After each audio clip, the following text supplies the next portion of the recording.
Magandang araw mga kaibigan. Bigyan natin ng reaksyon, opinion itong post ni Cathy Binag kung saan isinare niya ang mga pahayag o pagrereklamo ni Senator Marcoleta and Senator Ligarda tungkol sa biglang pagtaas ng presyo ng langis na ito nabili naman nila ng mas murang halaga. So ito, sabi ni Senator Marcoleta kahapon, "We are now in an emergency, but the oil companies, they raise their prices even if the inventory is still there. 3 billion per day ang kinikita nila amidst the sufferings of our people." Grabe.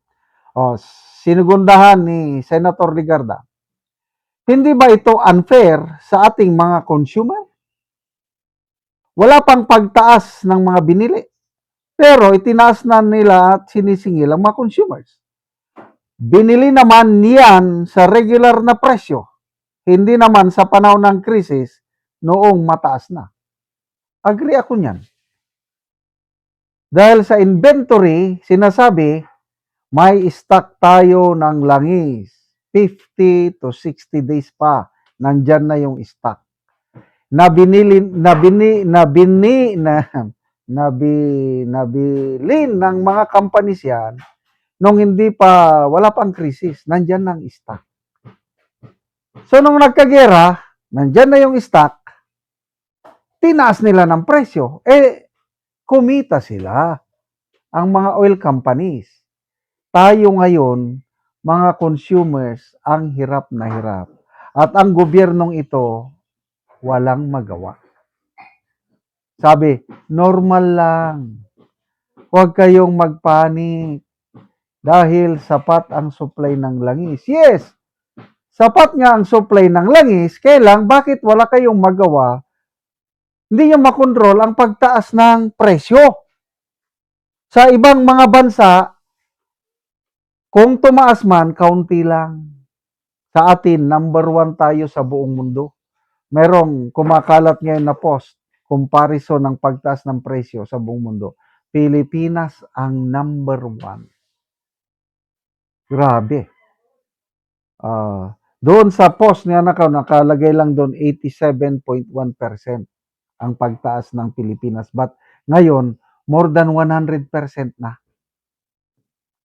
Sa ibang countries, ang sumusunod sa atin ata is Nigeria, nasa 73.1%. Sa US, sa maalala ko, is nasa 40%. Yan. Mga ibang countries nagtataas din. Kaya lang, hindi kasing tulad sa atin. Sa Metro Manila, ang sabi is 140 pesos per litro na daw ang 140 na 140 pesos ang per litro ng crudo. Sa Baguio, ganun din. So, ilang percent na yun? Nasa 54 lang nung hindi pa tumaas. So, nasa 180% na. Sa amin sa Mindanao, ang pinakamura dito sa amin, 115. Depende sa gasolinahan. Ang pinakamahal, 123. So, ano yun? 140% ng pagtaas. Bakit walang magawa ang administrasyon? Sinasabi ng Anticler, ang Department of Energy nagtratrabaho, kulang na sa tulog si Secretary Garin. Nakakaawa naman si Secretary Garin. Sa hearing kahapon, nakaganon siya, tulog. Natutulog sa hearing. Natutulog sa pansitan. Anong magagawa natin? Parehas na sila sa Pangulo.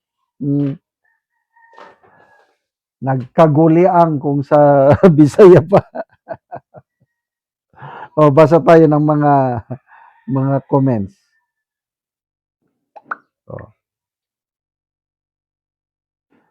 Wenche Saban, grabing greedy ng mga oil companies. Correct. Silver Ace, Senator Marcoleta is more brilliant than Senators Tolentino, Lorenzo Tanada, Claro Recto, Jose M. Jokno. Lita Song. Paano? Mahina talaga ang presidente natin. Di niya nabantayan yung mga walang hiyang negosyante ng langis na magtatas agad-agad, dati pa nilang stock yan. Tumi, ganun din. Mahina. Kaya kung si Tatay Digong lang ang nakaupo ngayon, hindi niya papayagan yan. Magmumura yan. Ay ninyo, maglilisik yung mata niya. Malala ko nung, sino ba yung mga tinakot niya? Lucio Tan? Buwis? Nagmura si Tatay Digong, mamaya Lucio Tan. Napilitan, nagbayad ng tax niya na bilyones ang binayad niya. Kasi pag hindi magbabayad, ganito ang gagawin ko sa iyo. Ganon si Tatay Digong. Itong presidente natin yan, nagmamakaawa. Nakikiusap ako sa mga negosyante, huwag nyo namang pagsamantalahan ng taong bayan. Ano ba yan? Nakikiusap, presidente ka? Wala.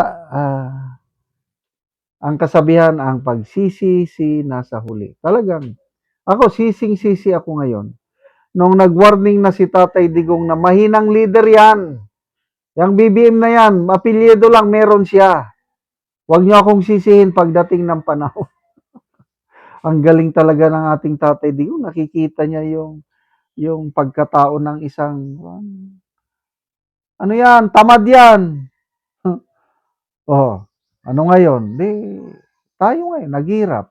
Dahil nabudol tayo ng isang leader na magaling lang mangako, yung pala yung pangako niya is budol lang. Kaya nyo pa bang magtiis hanggang 2028? Ako, na mindset na ako, kaya kong magtiis. But I don't know yung mga kababayan natin na sa laylayan kung paano sila makasurvive. Ito ngayon na grabing pagtaas ng bilihin. Salamat mga kaibigan sa inyong pagsubaybay sa channel na ito.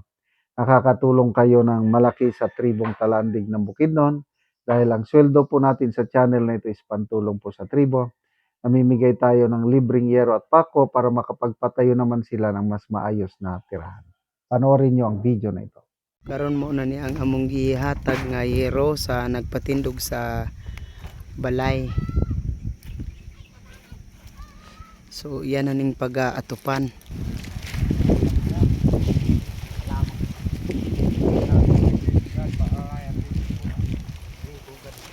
Kay nakig-ipon lang ni siya sa iyang ugangan. Ugang ako. Nangapas.